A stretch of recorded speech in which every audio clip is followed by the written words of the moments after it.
우리 은하계 전체가 소위 우주 공백에 위치할 가능성이 있습니다. 이 공간은 알려진 우주의 다른 구석에 비해 상대적으로 물질이 적고 우주의 다른 곳보다 밀도가 훨씬 낮은 지역입니다. 다시 말해 우리는 케이크 속의 기포 안에 존재하고 있을 수 있다는 거죠. 만약 이것이 사실이라면 우리는 생각보다 훨씬 더 외로운 존재라는 뜻입니다. 우리 우주에는 모든 은하가 서로 끊임없이 멀어지고 있습니다. 은하들이 얼마나 멀리 떨어져 있는지 이해하기 위해 과학자들은 허블 르메르트 상수라는 것을 사용했어요. 속도계와 비슷하지만 은하계를 위한 거죠. 그러나 허블 장력이라는 우주의 미스테리가 있습니다. 이는 우주의 팽창에 대해 우리가 알고 있는 사실에 도전하죠. 과학자들은 허블 르메르트 상수를 신뢰할 수 있는 기준으로 여겨왔어요. 하지만 최근의 관측 결과는 이러한 신뢰성에 의문을 제기합니다. 우리가 실제 생활에서 보는 속도는 우리가 계산하고 예상한 거리와 일치하지 않습니다. 과학자들은 이러한 측정값이 왜 일치하지 않는지 이유를 알지 못해요. 연구원들은 초신성의 움직임을 추적한 결과 우주가 전체적으로 팽창하는 것보다 우리 주변에서 더 빠르게 팽창하는 것으로 보인다는 사실을 발견했어요. 마치 우리를 적극적으로 피하는 것처럼 말이죠. 이를 고려한 후 우리 모두가 우주 보이드 속에 살고 있을지도 모른다는 가설을 세우기 시작했습니다. 보이드는 은하 사이의 광대한 빈 공간이에요. 이 공간은 우리 세계 전체를 커다란 스펀지처럼 보이게 해요. 처음으로 돌아가 볼게요. 빅뱅이 발생한 후 몇 초 후로요. 모든 것이 시작된 직후 우주는 뜨겁고 압축된 플라즈마였습니다. 양자 변동이라고 불리는 아주 미세한 밀도 변화만 있었죠. 빅뱅 이후 우주는 팽창하기 시작했어요. 이러한 양자 변동이 함께 증가하면서 다양한 물질 밀도의 영역이 만들어졌습니다. 그 때문에 우주는 모든 곳에서 균일하게 팽창하지 않았습니다. 대신 작은 물질들이 모여 오랜 시간에 걸쳐 거대한 구조, 즉 은하를 만들기 시작했죠. 은하는 거대한 벽과 필라멘트로 배열되어 있으며 그 사이에 거대한 빈틈이 있습니다. 이 틈새가 암흑 공간이라고도 알려진 보이드입니다. 이 빈 공간은 완전히 비어있지 않아요. 실제로 전체 우주에서 평균적으로 발견되는 물질의 15% 이상을 보유하고 있습니다. 여전히 가스, 먼지, 암흑물질, 심지어 별과 은하까지 포함하고 있죠. 그러나 은하가 있는 지역보다 밀도가 낮고 평균 물질 밀도의 10분의 1 정도이기 때문에 거의 비어있는 것으로 간주돼요. 보통 지름은 약 3천만 광년에서 3억 광년 정도입니다. 이는 우주 규모로 보더라도 엄청난 거리입니다. 비교를 하자면 지금까지 발견된 대부분의 행성과 성우는 지구에서 수백, 드물게는 수천 광년 떨어져 있어요. 보이드의 경우 만약 여러분이 그 한가운데에 있다면 마치 영원한 어둠처럼 보일 거예요. 가장 가까운 별은 너무 멀어서 거의 보이지 않을 거예요. 그중 일부는 특히 큽니다. 슈퍼 보이드로 알려져 있죠. 가장 큰 건 자이언트 보이드라는 이름이 붙여졌습니다. 지름이 1.5억 광년에서 1.3억 광년 떨어진 곳에 있는 우리가 상상조차 할 수 없을 정도로 큰 천체입니다. 네, 기본적으로 거대하고 어두운 진공 상태입니다. 하지만 이 거대한 진공조차도 완전히 비어있지는 않아요. 자이언트 보이드는 그 광활한 공간 안에 17개의 개별 은하단을 품고 있어요.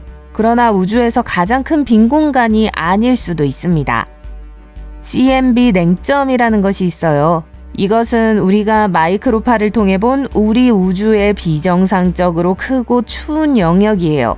예상치 못한 낮은 온도로 우주 지도에서 정말 눈에 띄었고 과학자들은 이것이 무엇인지 알아내기 위해 수년 동안 노력해왔죠. 2015년 과학자들은 이곳이 슈퍼보이드일 수 있으며 아마도 사상 최대 규모일 것이라고 제안했습니다.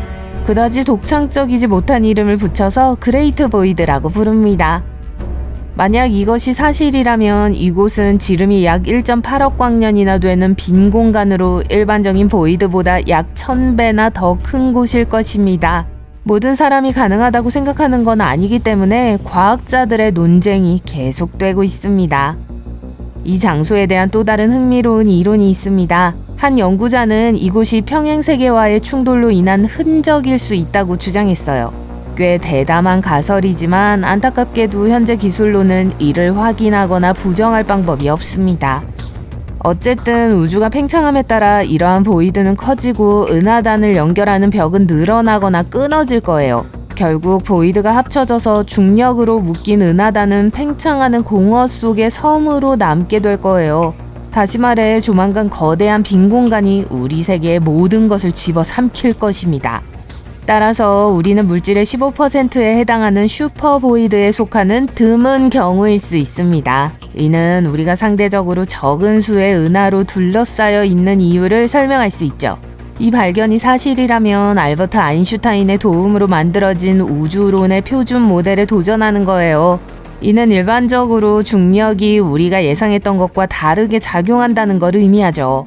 표준 모델에 따르면 이러한 낮은 점일도는 존재하지 않아야 합니다. 그렇기 때문에 과학자들은 이 아이디어를 철저히 탐구하고 고려해야 해요. 이 아이디어는 물리학에 대한 우리의 아주 기본적인 이해에 도전할 수도 있습니다. 과학자들은 이것을 로컬홀이라고 부릅니다. 로컬홀의 발견은 페르미 패러독스를 설명할 수 있는 단서를 제공할 수 있어요. 어쩌면 우리가 살고 있는 우주의 이 특정 지역에서는 근처에 지적 생명체가 존재할 확률이 매우 낮을지도 몰라요. 어쩌면 모든 지각 있는 존재는 슈퍼보이드 너머 어딘가에 있을지도 모릅니다. 하지만 그렇다고 해서 희망이 없다거나 근처에서 생명체를 찾는 것이 불가능하다는 건 아닙니다. 사실 우주의 생명체는 우리가 이전에 생각했던 것보다 훨씬 더 흔할 수 있어요. 수성이나 금성과 같은 내부 행성은 극한의 환경으로 인해 생명체가 살 수 없는 곳이라는 걸 알고 있습니다. 금성이 흥미로워 보이는 이유는 독성이 강한 행성이지만 과학자들은 과거에 금성이 지구와 매우 비슷했다고 믿기 때문이에요. 심지어 생명체가 살았을 수도 있었죠. 안타깝게도 금성은 태양에 너무 가까워서 시간이 지나면서 모든 좋은 조건이 증발해버렸죠. 하지만 높은 고도의 구름 속에서 미생물이 생존할 가능성은 있습니다. 차가운 사막인 화성도 과거에는 강과 호수가 있는 친근한 장소였을 수 있습니다. 지금은 보호대기가 부족하지만 고대 생명체가 존재했을 수도 있어요. 이 경우 잠재적인 화석을 남겼을 수도 있고 지하 미생물이 여전히 생존할 수 있습니다.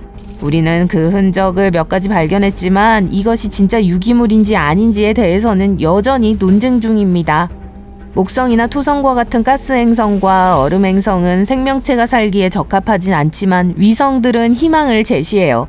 유로파는 얼음 표면 아래에 바다가 있어 잠재적인 핫스팟이 될 수 있습니다. 엔셀라두스는 우주로 물을 방출하여 흥미로운 가능성을 암시하는 복잡한 분자를 운반해요. 타이탄은 특히 독특합니다. 표면에 탄화수소로 이루어진 강과 호수 등 액체 상태의 물체가 존재해요.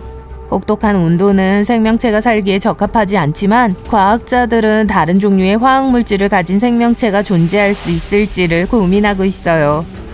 그러나 이 모든 천체를 확인하고 제대로 연구하려면 수십 년이 걸릴 거예요. 보이저 2호 시대 이후로 우리는 지금까지 아무것도 보내지 않았습니다.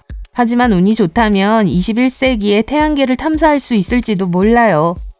어쨌든 우리 태양계만 하더라도 생명체가 살 수 있는 가능성은 무궁무진해요.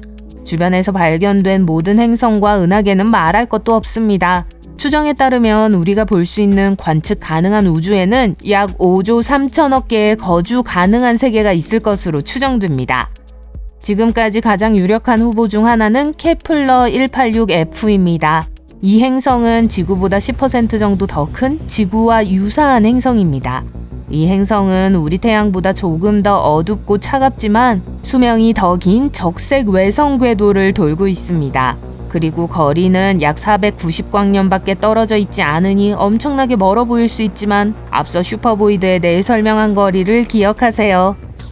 따라서 우리가 정말로 슈퍼보이드 안에 있다고 해도 주변에 많은 은하와 행성이 있다는 건 여전히 행운입니다. 그리고 언젠가 우주를 여행할 방법을 찾게 된다면 로컬홀을 떠나는 것은 문제가 되지 않을 거예요.